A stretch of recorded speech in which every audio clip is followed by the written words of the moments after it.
A New Hampshire congressional race is considered a bellwether for the presidential election. This district is one of the swingiest districts in the country. From the New England News Collaborative, this is Next. We'll talk about the political races to watch in our region, from that swingy district to Senator Susan Collins' highly contested seat in Maine that could help flip the Senate. Also on the show, how New Englanders are coping with a severe drought. We can turn on the faucet and water comes out, and we don't give it much thought of where it's coming from. We can take our showers, we can make our coffee in the morning. But it does get concerning when you turn on the shower and sediment comes out. Now you have to be more conscious. Plus, a journalist daily newsletter continues to gain popularity in the Upper Valley of Vermont and New Hampshire. It started with 25 friends, so the voice in it was just me talking to friends. It's next.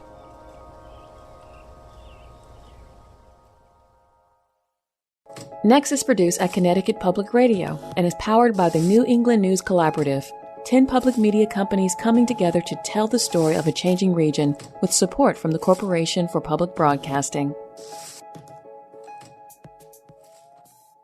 I'm Morgan Stringer. Thanks for joining us. In the 2016 election, President Donald Trump did not win any New England states outright. But he did win the 2nd district in Maine, and he narrowly lost to Hillary Clinton in New Hampshire. Trump fared the worst in Vermont, where he got almost a third of the vote, according to Politico. Back then, Vermont Public Radio's podcast Brave Little State reached out to Trump supporters. Mary Girt was one of them.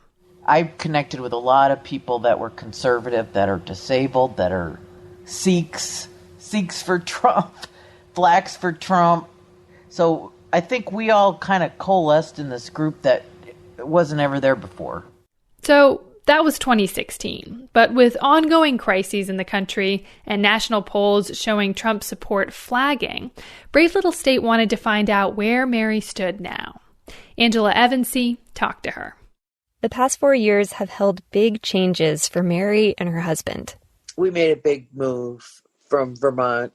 We lived in Moncton for about 40 years since I moved to Vermont. And we decided to sell our farm, what was left of it, in the house, and moved to Virginia. She says it was an affordability decision. Now she lives in a town called Louisa. On a slightly dirt road. Nothing like I used to travel in Vermont. Something that hasn't changed, Mary's support for Donald Trump. Yeah, I'm definite. Yeah, no question. Mary used to be a die-hard Democrat. Her words. I think about the benevolence of being a Democrat, take care of everybody. But then when it tips over into progressive government or socialism, where you're taking from everybody, there's no motivation to get ahead, Now she's a Republican. I would say more libertarian, if that could ever become successful. This former nurse says she picked Trump in 2016 because she didn't like Obamacare. It overpromised. And I was hoping to see a shakeup in government where it wasn't just career politicians going back to the trough and just, not being in touch with me on my level. So on those 2 points, how are you feeling like things have gone? Well, I feel like, the deficit just goes up and up, and it doesn't seem to change in that respect. I think there's definitely a division in the country, division in my family, my friends. You'll notice that Mary cited 2 negatives. When I asked her what she thinks has been positive about the Trump presidency, she mentions a few things. Deregulation, a list she'd seen online about what Trump has done for Black Americans, and the First Lady, Melania Trump. But do you feel like your life is better, 4 years into a Trump presidency? Well, part of it's, yes, in a way, part of it's feeling good that we won. It's like, honestly, Hillary really sunk my boat when she said his followers are all deplorable. What does that mean, deplorable? Mary is still savoring that 4-year-old victory. I felt pretty good about that. I felt pretty good about the fact that we finally came to the realization that we had to leave Vermont and we had to just do it. That was tough. That was really tough. So on a personal level, and I've been disabled a while, but it's been hard to handle not working. These days, Mary spends most of her time at home. I do a lot of internet, surfing. I tweet a lot. And I have a blog. I do a blog every day. I joined Parler, Parler, which is a conservative Twitter kind of a thing. When she talked to BLS 4 years ago, Mary said she hoped Americans would learn how to talk across difference and find common ground. How do you think that's going in our country right now? Yeah, I think it's not happening. Yeah. It's a great divide. And I think that shutting us down has made it bigger. How so with the shutdowns? I think it's more divisive, and contentious. Do you wear a mask? Do you not wear a mask? Mary is talking about Trump's politicization of the COVID-19 pandemic, which is widely seen as contributing to our country's high death toll, 209,000 Americans and counting. But Mary doesn't blame the president for our country's response. I think Dr. Fauci is one thing that he really shouldn't be using that guy. She blames other public figures. The New York governor, I've been hung up on that. She has no problem with Trump's response to the racial justice protests either. I was hoping that they would let him keep the National Guard in those places. In fact, no matter which national crisis we talk about, Mary has no words of criticism for the president, even when she disagrees with his policies. How are you feeling about how President Trump's administration has dealt with the climate crisis? Well, I've been anti-fracking for forever.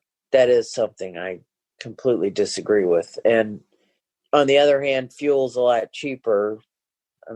But I'm concerned about that. And I'm concerned about in the West, the lack of good forestry management. Recent polling shows Joe Biden ahead in Mary's new home state of Virginia. What will you do if Joe Biden wins? Oh, I'll just start crying. No, just kidding. I'm not sure my life will change all that much. That was Angela Evansy of Vermont Public Radio's podcast, Brave Little State. You can find a link to the entire episode and hear the perspectives of other Trump supporters at our website, nextnewengland.org. Now, we're going to take some time to focus on elections in Maine, because of all the New England states, it's where most of the action is at this November. There's only one Republican serving in Congress from New England. That's Maine Senator Susan Collins, and her seat is highly contested this year. The Cook Political Report, among others, is saying the Collins race is a toss-up between her and Democratic challenger Sarah Gideon, who's currently Speaker of Maine's House of Representatives. If Democrats are going to take control of the Senate, Collins' seat is one of their better bets. Joining us now to talk about the race is Maine Public Radio's chief political correspondent, Steve Missler. Hey there, Steve. Hey, how's it going? Good. So Collins has held this Senate seat since 1996, 4 terms. Is this her most contested election? I would say that it is in terms of re-election, but her very first Senate run was actually very, very close. So she narrowly won that. But it was after that she won convincingly. In fact, she has won in Democratic wave years, including in 2008 when she had what was then considered a very viable and challenger in Tom Allen, but she clobbered him. But this is a different race altogether, and it's much closer for a lot of reasons, one of which is that we've really seen Collins' once sky-high popularity really is down to the point where she's either the least popular U.S. senator in the country or second, depending on where she and Mitch McConnell are these days. Yeah, so when you talk to Maine voters who used to support Collins and now say they won't, what's the reasoning that they give? Well, there's a couple. I mean, one of them, of course, is what is kind of considered sort of a watershed moment in terms of Collins's career, which was her vote to confirm Supreme Court Justice Brett Kavanaugh. There were other votes that I think were damaging to her in the sense that they kind of eroded her long coalition, which has always been Republican voters, of course, unenrolled voters or independents, as they're commonly referred to, and Democrats, frankly. I mean, a lot of Democrats, including Democratic women. But I think the Kavanaugh vote and what happened there, you could draw almost a straight line between her decision to vote for him and this steady decline in support, especially among women. And women, I think, will be a big key in determining whether or not Susan Collins goes back for the fifth term. And then what about President Trump? Is there any indication that he could be negatively impacting Senator Collins' campaign, particularly among voters who supported her in the past but are not keen on Trump? Absolutely. I think that's another big factor. Collins, in a lot of ways, has become sort of an avatar for what some voters view as Republicans' unwillingness to check the president in his behavior and conduct. And Democrats here, including Collins' leading challenger, Sarah Gideon, have really tried to handcuff Collins to President Trump. You mentioned her vote to confirm Brett Kavanaugh. We're now in the middle of another Supreme Court nominee confirmation process with Judge Amy Coney Barrett. Senator Collins has said that she will not vote to confirm the nominee until after the election. Why do you think she's doing that? Is it part of what you've been talking about, like walking this thin line? Well, that's certainly what she's being accused of doing. I mean, what she has said, and she rejects the idea that she's made any sort of political calculation at all. But what she has said is that she's trying to be consistent with Republicans' position in 2016, which, as you know, was that there shouldn't be a Supreme Court judge confirmed in an election year. Now, she didn't hold that position in 2016. She was one of maybe a handful or even fewer than that Republican senators who voted to hold hearings or wanted to hold hearings for Merrick Garland. That was Obama's pick for the high court. She's not doing that this time. She's basically saying we should wait until after the election. I mentioned this at the top, but the outcome of this Senate race has an impact well beyond the state of Maine. Can you talk about that? Sure. I mean, this is a potentially flippable seat for Democrats, which is hard to imagine going back just 3 years ago when Susan Collins looked pretty indestructible. But, 3 years later, she looks very vulnerable. And it's one of maybe a half dozen seats in the country that could very well determine which party controls the Senate in 2021.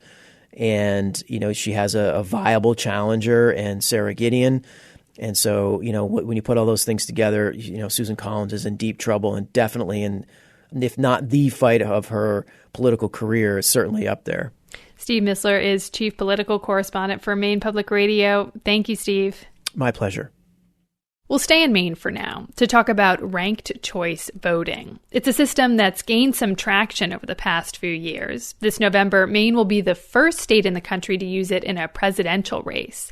And residents in Massachusetts will decide if they want to switch to it in the future. In Maine, ranked choice voting could decide if Republican Senator Susan Collins keeps her highly contested seat.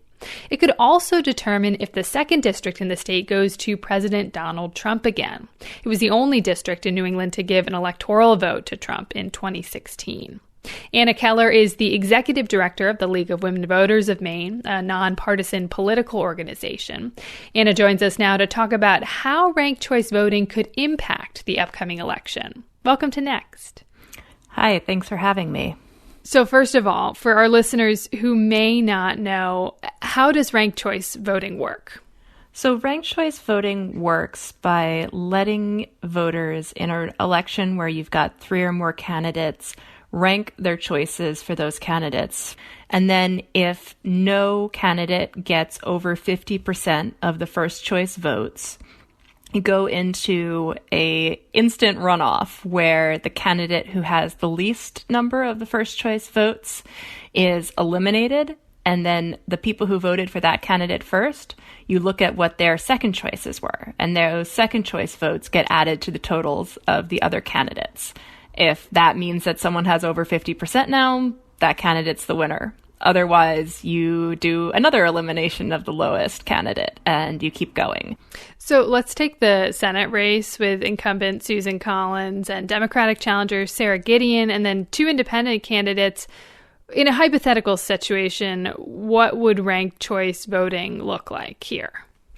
Let's say that neither Susan Collins nor Sarah Gideon gets over 50% of the vote.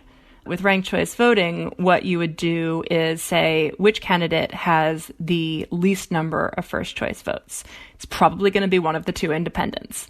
That candidate gets eliminated, and you look at who did that candidate's voters put as their second choice. So, yeah, one of the reasons why I kind of wanted to look at this race is, I mean, obviously it's a huge race, this coming election, but also it really highlights the fact that these votes that go to the independent candidates could really actually decide the race. It's fairly likely that they will, unless something unexpected happens in the last week or two of the race where one of the major party candidates suddenly pulls strongly ahead. It's going to be really close. And in that circumstance, those independent candidates' voters will probably make the difference. This is what happened in Maine in our first use of ranked choice voting in 2018, where we had the 2nd Congressional District U.S. Representative seat was decided by the second choice votes of people who had voted for independents. Yeah, I mean, that was an interesting race because the incumbent Republican Bruce Poliquin had the plurality of votes, but not the majority. And so then the ranked choice voting system kicked in and he lost, right? Exactly. And what we learned from that race, and what has been interesting to see play out this year, is that there's a real incentive for major party candidates to court those independent voters and say, you know, I might not be your first choice, but please rank me as your second. That's so interesting. So it's kind of expanded the way that candidates campaign. Now, so we mentioned the 2nd district at the top. This district went for Trump in 2016, and some polls currently project that President Trump still has an advantage. How does ranked choice voting come into play with the 2nd district's electoral vote? It'll be interesting to see how many voters take advantage of that and choose to rank someone who's not a major party candidate as their first choice. If we do go into a ranked choice scenario, it could mean that we will have to wait a little longer to have the results because the ranked choice tally takes a few extra days. And I hope that that will not come down to a deciding factor in the presidential election. But if it does, we've got a lot of confidence in the Maine Secretary of State and their processes, even if the whole eyes of the nation were on us in this case. Well, we'll have to leave it there. Anna Keller is the executive director of the Maine League of Women Voters. Thank you so much for your time today, Anna. My pleasure.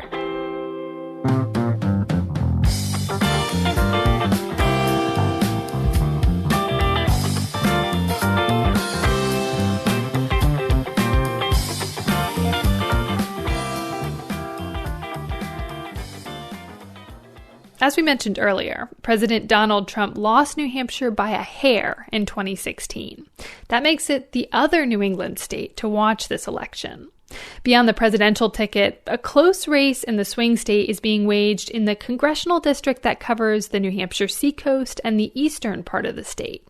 WBUR senior political reporter Anthony Brooks takes a look. New Hampshire's first congressional district, which covers the eastern side of the state, can't make up its mind. Between 2008 and 2016, 5 election cycles in a row, it rocked back and forth, electing a Democrat to Congress, then a Republican, then a Democrat, then a Republican, and then a Democrat. Terry Norelli is a Democrat and the former Speaker of the New Hampshire House. This district is one of the swingiest districts in the country.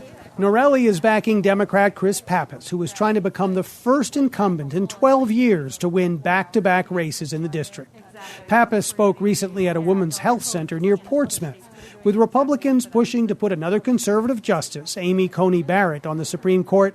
Pappas says abortion rights are at stake in this election, as is the Affordable Care Act, which the Trump administration wants the high court to overturn. This is hanging by a thread. We're talking about health care for tens of millions of Americans. I think it's a political attempt that only seeks to get to the goal of taking away access to health care, and we shouldn't stand for it. The focus on health care helped Democrats, including Pappas, ride a blue wave into Congress 2 years ago. Now, in the midst of a pandemic, it remains a potent issue for Democrats. Pappas's opponent is Matt Mowers, who worked in the Trump administration and who's been endorsed by the president.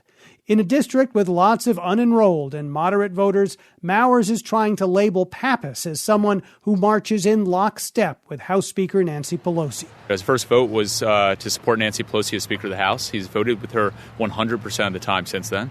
And not only that, but he's forgotten New Hampshire. Mowers accuses Pappas of wanting to raise taxes. Pappas denies that, though he does favor reversing the Trump tax cuts that mostly benefit the wealthy. But in a state that prides itself on no income tax, Mowers argues that Pappas is out of step with the New Hampshire way. He tried to press his case in a recent debate on NHPR. Because we know the New Hampshire way is to keep taxes low. Well, you and Nancy Pelosi are trying to raise them. I don't support raising taxes on working people, especially during this pandemic. And I don't need a lecture on New Hampshire values. Let him finish. I don't need a lecture on New Hampshire values and what makes this state special from someone who just moved here to launch a political career. Pappas has deep family roots in the Granite State, while Mowers was born in New Jersey and moved to New Hampshire just a few years ago. But Mowers' message that Pappas is too beholden to Nancy Pelosi appeals to Charlene Hurst, a Republican who's running for the New Hampshire state legislature. He's too tied to his party's leadership. To me, that's wrong. You have to put your constituents first. And when your votes are just like every other vote in your party, you're not thinking for yourself, and that is wrong. But if Pappas is too close to Pelosi, Mowers is too close to the man who endorsed him, Donald Trump. That according to Terry Norelli, the former New Hampshire lawmaker. She says Mowers is part of a slate of New Hampshire Republicans who will do the president's bidding. They may do it with a friendlier face, or they may do it with a calmer voice. But don't be deceived that they are pushing the same policies that Donald Trump is pushing. Now, look, at the end of the day, this is a campaign between myself and Congressman Pappas. I don't give a damn what my party leadership wants. Again, Republican Matt Mowers. I don't give a damn about anything else other than what's in the best interest of New Hampshire's middle-class families. That's what matters right now, and I think that's what's going to matter on November 3rd. But a recent poll from UNH suggests the Democrat Pappas is leading this race. Andy Smith, who directs the UNH polling center, says President Trump is the reason why. The problem for all Republicans in New Hampshire is Donald Trump is not popular in the state. He's losing in our most recent polls by about 10 percentage points to Joe Biden. So no surprise that the incumbent Chris Pappas is eager to link Mowers to the president. Fundamental decency is on the ballot. You know, my opponent, just like the president, is running a campaign of fear and smear. Although considered a swing state, New Hampshire has been trending more Democratic in recent years. And by the way, lately the state's first congressional district has been pretty good at picking presidential winners. It supported Barack Obama in 2008 and in 2012. And in 2016, Donald Trump by a whisker. Now, while apparently giving an edge to Chris Pappas, polls suggest it's also leaning in favor of Joe Biden. For the New England News Collaborative, I'm Anthony Brooks. Last week, we asked you, our listeners, tell us what issues are motivating you to vote in the general election. We heard from Jean Alley in Willington, Connecticut. The main reason I guess that I would be voting this time is because the faster we get the bigoted fascist out of the White House, the better. We also heard from listener Tracy Stevenson, who agrees. She's concerned about 4 more years with President Trump. She wrote in an email, I'm donating money. I'm volunteering at the polls. I share information on social media. This is the most involved I've ever been, but I truly fear for our future if this administration stays in office. And now we're interested in hearing from New Englanders with a different perspective on the election. If you're a Trump supporter, what issues are driving you to the polls? Leave a comment at 860-275-7595. Again, 860-275-7595. Or you can email us at next@ctpublic.org. And thank you. After the break, we'll have a story about the severe drought that's hit much of New England. Plus, training doctors on the health effects of climate change. It's next.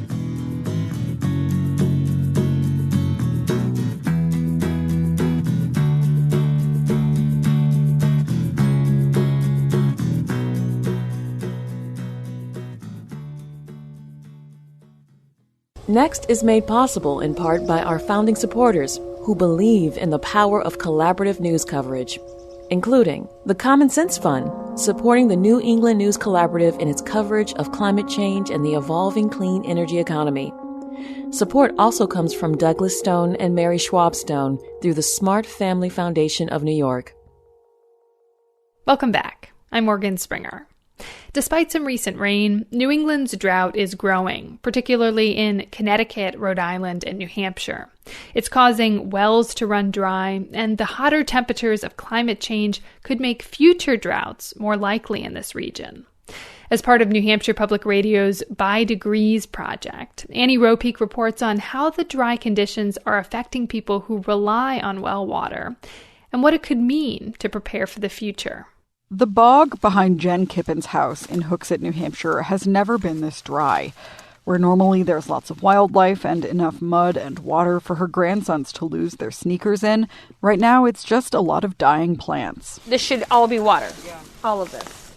But as you can see, it's all these yellow ferns, green ferns.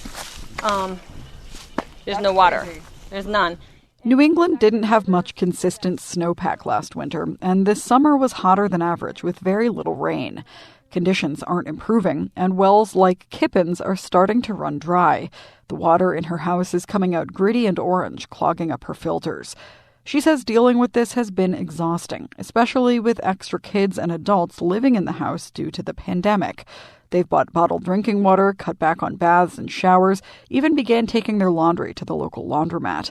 It's made her think about how normally people in this region take their water for granted. You know, we can turn on the faucet and water comes out, and we don't give it much thought of where it's coming from. We can take our showers, we can make our coffee in the morning.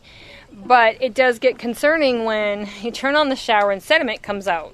Now you have to be more conscious. Now Kippen is facing a tough choice. Where to get water if the drought doesn't ease up. To drill a well, thousands of dollars handed over one time, and I don't have that. I don't know financially what we're going to do. I don't even know what it's going to cost to have water trucked in a holding tank. So for now, we're honestly praying for the best, praying for some rain. What little rain is forecast all across New England in the next few weeks likely won't be enough to end the region's drought. And New Hampshire state climatologist Mary Stampone says this will keep happening as the world gets warmer and even as the Northeast gets wetter. Yeah, this is complicated. We are still getting wetter, but the problem is we're getting more of that precipitation in larger storms. But we're still also getting warmer. And so in the summer months, we have those warmer temperatures that can extract more water from the soil. So if we happen to have a dry, warm season, the warmer temperatures make that dryness more intense. Stampone says there isn't a lot of research about drought in the Northeast. She's working on studying how it relates to changing winter snowpacks. But one thing is clear, climate change makes it more likely that rain will be inconsistent and that dry spells will worsen into droughts. So how can New England be better prepared, especially the majority of residents in states like New Hampshire who rely on either public or private wells? Stampone says we need to change some habits around water. I personally would recommend conservation, especially in the late spring, those early summer months, because by the time a drought is declared, a lot of those things that would have given you another month of water, maybe, that time is already gone. New Hampshire Department of Environmental Services Water Division Director Tom O'Donovan puts it another way. Buying a fire extinguisher when your house is on fire makes no sense of any kind. Buying a fire extinguisher ahead of time is how you save your house. This is exactly what's going on with wells. Conserve now because conserving after the well goes dry doesn't do you good at all. He says conservation can be proactive. It can mean investing ahead of time in low-flow toilets and shower heads, in fixing leaks, in drought-hardy landscaping that needs less irrigation. And there are other bigger ways to prepare. After a similarly severe drought hit much of New England in 2016, the hottest year ever recorded on Earth, O'Donovan says lots of people deepen their private wells and so are more protected this time. It's the same idea for public water systems, where O'Donovan says redundancies are key, like the state's southern New Hampshire Regional Water Interconnection Project. The massive new pipeline is linking some well users and smaller systems to a major reservoir, using nearly $40 million in MTBE contamination settlement funds from Exxon. It was designed to move water to areas where water was not available because it was contaminated. It serves exactly the same purpose when water's not available. So those sort of interconnected approaches are something we in the department feel is very, very good investment in resiliency for our communities. But money isn't the only obstacle to resilience. The only wells in the town of Plymouth date to the 1950s and are at risk from droughts, floods, and contamination ever since the state built I-93 a few hundred feet away. Water District Superintendent Jason Randall says they spent 50 years looking for a suitable spot for a new well and are still waiting on permits to start drilling. It'll be the first time in close to 60, 70 years that we've had a backup source for water. Local water officials like Randall say getting clean water into people's homes is complicated and expensive, even in the best of times. With more droughts and other risks on the rise, the cheapest way to ensure the state will have enough water is to just use less of it. For the New England News Collaborative, I'm Annie Ropeek. That story comes from New Hampshire Public Radio's climate change reporting project, By Degrees.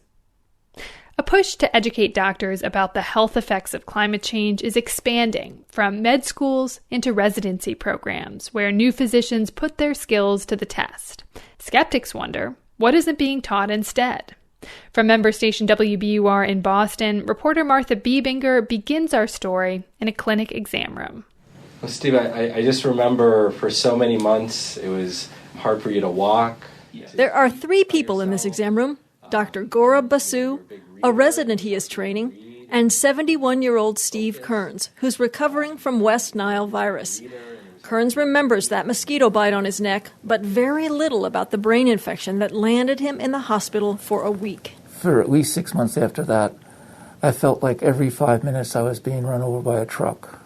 I couldn't work, I couldn't walk very well, and I couldn't focus. I wondered for a bit if I'd ever get better. Now, almost 2 years later, Kearns says he's back to about 5 hours a day on the job, making windows and doors. And he started reading again. It sounds like you've made tremendous progress. Dr. Charlotte Rostas is a third-year primary care resident at Cambridge Hospital, part of Cambridge Health Alliance. It seems like tremendous progress. But it was scary. It was scary. It was definitely scary, yes. And I'm not scared anymore, although, can I get West Nile virus again? Dr. Basu sympathizes with the fear. West Nile is still rare.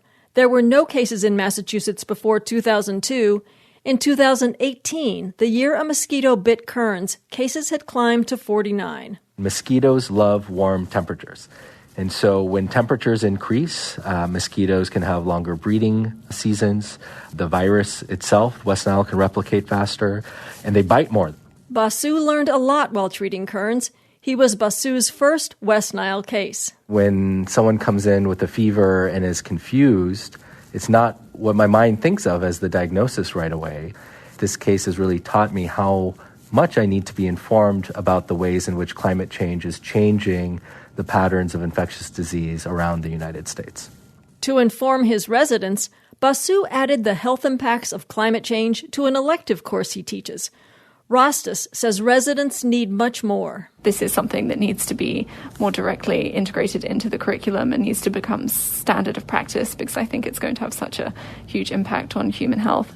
There are no approved curricula for hospitals that might want to tell emerging lung specialists about longer pollen seasons as temperatures rise, or teach new emergency room physicians to consider more waterborne diseases for patients with fever and diarrhea. But pediatrician Rebecca Phillipsborn at Emory University has just published a framework hospitals can use as a starting point. Patients want physicians to be able to provide guidance on things that affect their individual health. We have this accumulating body of evidence that climate change does just that. It poses harms to our patients. But some doctors ask, are those harms worse than whatever might be left out of a busy resident's schedule? Dr. Stanley Goldfarb, the former Associate Dean for Curriculum at the University of Pennsylvania's Medical School, says hospitals train doctors, not advocates. He worries that discussing climate change with patients might create mistrust. I do think there are concerns about getting into the political sphere because I'm against anything that's going to represent a barrier between patients and physicians being comfortable with each other. Other physicians see wildfires sweeping western states and hurricanes flooding the Gulf Coast and say, we want to impart this information to our residents as fast as we can because it's so important that they gain this information sooner than later. Dr. Paul De La Ripa is an author of a climate change course for residents at Brigham and Women's Hospital in Boston that began last month. These are all early efforts.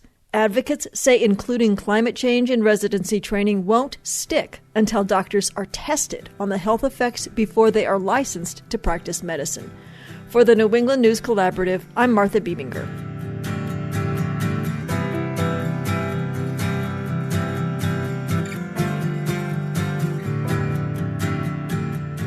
Coming up, a journalist starts writing a daily newsletter to friends, then it takes off.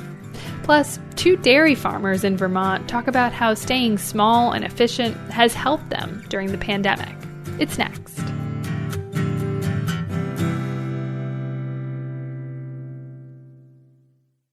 Next is made possible in part by our founding supporters who believe in the power of collaborative news coverage, including the John Merck Fund, supporting the New England News Collaborative in its coverage of climate and clean energy. Okay, we're back. I'm Morgan Springer. New Hampshire Public Radio has been surveying listeners about their political coverage. One question they asked listeners is where they get their news, and the answers caught reporter Sean Hurley's attention. Along with NHPR, the New York Times, and the Washington Post, many listeners told them they got their news from something called Daybreak.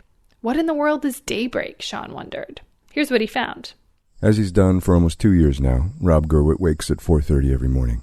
He goes downstairs, starts the coffee, turns on his laptop, and begins to write. It started as an experiment. I had no idea whether it was going to last beyond a week, let alone, a year and a half now. But it started with 25 friends. So the voice in it was just me talking to friends. At 62, Gurwitt has been a journalist for most of his career. But in the last few years, the long-form reporting work he was good at was getting harder and harder to find. I spent the bulk of my career writing, 3,000 to 8,000 word articles. Those days are gone in the magazine world.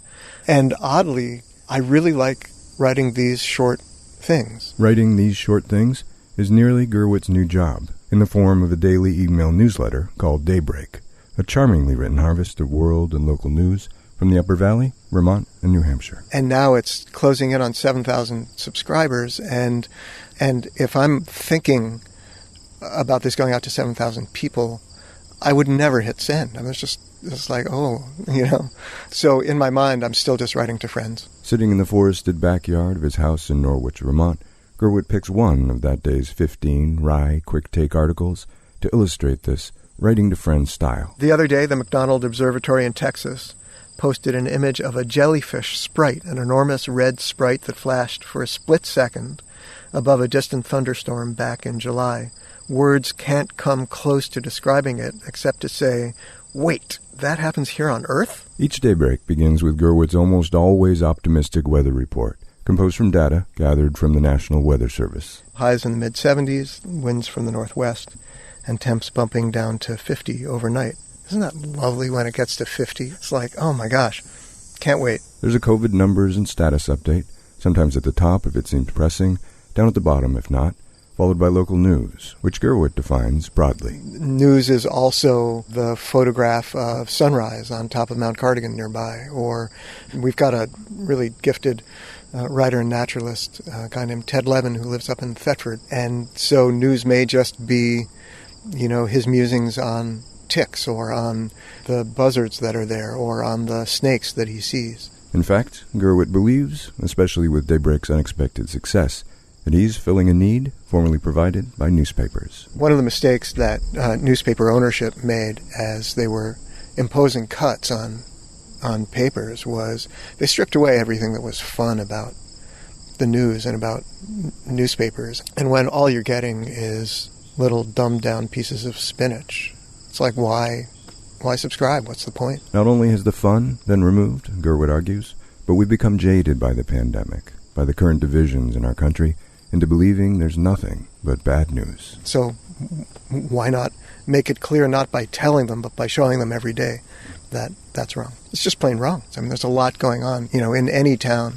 If you think about the amount of kind of news that would interest people, there's a ton of it. Almost none of it actually ever gets reported on. Gerwit himself is no longer a reporter, a job he sorely misses. So this is my stand-in for it. I'm mostly a curator, although I think of it more as this seems like an odd term, but more as a concierge. What really told me I was on the right path was that I started getting emails from complete strangers telling me that they had never thought that they would read anything else but the New York Times over their morning coffee, but this is now what they open first.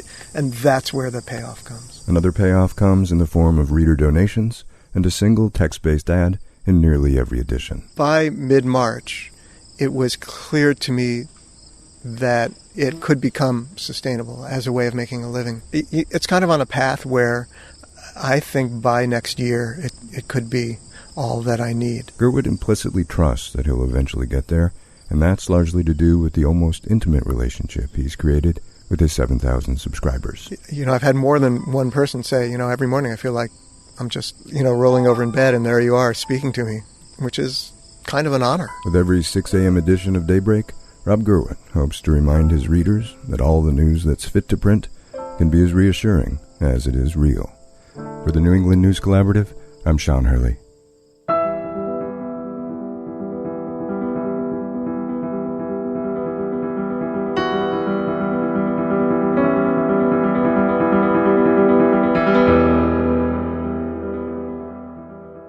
When schools and restaurants closed at the beginning of the pandemic, the milk industry lost some of its biggest customers. Independent producer Erica Heilman visits a small farm in Vermont's Essex County to see how they're faring. Stephen Russo and his son, Stephen Russo, run the Russo Farm on Route 102 in Brunswick, which is in Essex County. Stephen Sr.'s been farming this land for over 36 years, and his son has been working on it his whole life and hopes to take it over one day. They have 63 Holsteins, and they milk 30 at any given time. And they're still milking into pails, which get dumped into holding tanks, and then the milk gets sucked up into lines that take it to the milk house. I went up to talk with them about how they're surviving COVID and why size really does matter. This is Stephen Jr. The bulk tank holds 545 gallons, but it holds 4,800 pounds of milk. So you take the 4,800 pounds of milk, divide it by 100, and then you times that by the milk price, and that's what you get paid. What do you have to break to be okay? Here's Stephen Sr. Well, see, it costs $18 a hundredweight to make a hundredweight of milk. So if they pay you $12, you're going backwards, ain't you? But you got to be savvy. And the price now of milk is? Or tell me about what happened through COVID to the price of milk. Wow, it dropped like a rock, went down $13. Because they said all the schools were closed, all the restaurants were closed, pizza joints and stuff, and really put a damper to it. But we don't spend a lot of money either. That makes a big difference. And we don't buy a lot of new paint. Paint? Yeah. New tractors, new equipment. When it's brand new, don't look shiny, we call it, that's why we come with that scenario. We try to run everything as long as I can, we got a real strict maintenance procedure. The other day I was weed whacking on this bank with my weed whacker, and my head fell off. And that was June 26, 2020. I went up to the house and looked in my book, see when I bought it. I bought it June 26, 2000, 20 years ago. You got to keep it simple and you got to keep it as efficient as possible. So you're saving the high spot to carry you, hopefully to carry you through the low spots. But why do so many people not go that route? Why do so many people try to... Keeping up with the Joneses. No, the whole thing. And I had a banker one time said, Steve, why don't you build a heifer barn and melt more cows in the barn? I don't want another barn to work, and one barn's enough. When you grow your farm too big, you got to rely on help. But the only efficient way to feed the cows is you got to chop everything and put it through a mixer wagon. So that's just every new cow adds new complexity to how you run the business. Well, we breed our cows. So number one, when I get up, I want to look at a pretty cow. Number two, I've been breeding them for quite a few years, and I want them to give a lot of milk. So I don't want to milk over 30 cows. And we milked 30 cows this morning. Last night we set 4,554 pounds of milk off 30 cows. Some farmers got overextended. They got the big money on milk, and they went out buying things. We don't buy nothing. There ain't really too many little farms left. 30 cow farms in Vermont, I know. It might be. It might have some Amish. They call me Amish something once in a while because I milk with buckets and stuff. But no, it just... They could get overextended. They could pay too much for the real estate. And, you're banking on this type of money for your milk check, and all of a sudden you go down there, well, what are you going to do? Go borrow more money to keep your farm afloat? That's a sinking boat. Does some of this have to do with willingness to live this close to the bone? Yeah, most people don't want to work 7 days a week. Something breaks, well, your supper will be waiting when you get there. It's not, your supper time isn't always on a regular basis. So, and it's still worth it to you? They've been doing it for 39 years. No sense in stopping now. If it is such a grind, why do you keep doing it? Pride, heart and soul is into it. Like living off the land.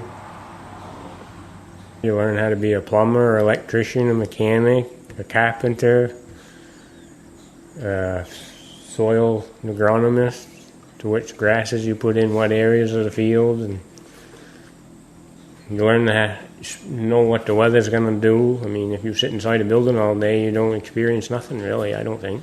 I like it because I raise chickens, and I raise meat birds, and I raise laying hens, and we sell them. And then we get a pig that's raised, and we eat that. So, and all the vegetables come off the land. So really, we don't really want for much. We didn't even worry about toilet paper because we had some anyway. But when they were, people had to go run in the stores and they got all panicky. I had 2 23 cubic feet freezers, chock-a-block full, chicken, beef. I bought a beef from my buddy that he had, and I bought half of it, and that went in the freezer, nice hamburger. And, we just living the dream. You sit on the porch and watch the cars go by, but I tell you, I never see so many New York plates as I did the last 2 years. What are you the most worried about right now? Nothing. Just getting up every day and going to work. Nobody gets sick. Same. So things are bad and hard and everything, but I don't know, things here... We think positive. We think positive. Of course you do. Good here. Am I right? I had the milkman. He comes in. He said, everybody's pissing, Mona, Steve. And what are you doing? I said, I'm living the dream. You can't beat yourself up. It's just, just go with it. You look at the cows, they're doing the best of their ability, and it's not their fault. It's the people that don't know how to market the milk. The suits. They need to open up the tire, let oxygen to the brain, so they take the CS course. Common sense.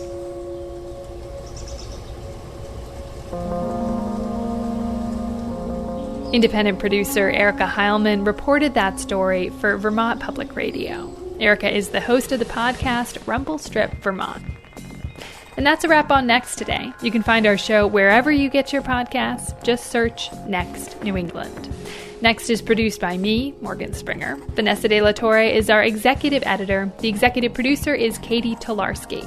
The music you hear on Next is by musicians in New England. If you want to know who you heard today, visit our show page at nextnewengland.org. The New England News Collaborative is powered by the Corporation for Public Broadcasting, Connecticut Public Radio, Vermont Public Radio, New Hampshire Public Radio, Maine Public Radio, New England Public Media, CAI, WBUR, WSHU, GBH, and the Public's Radio.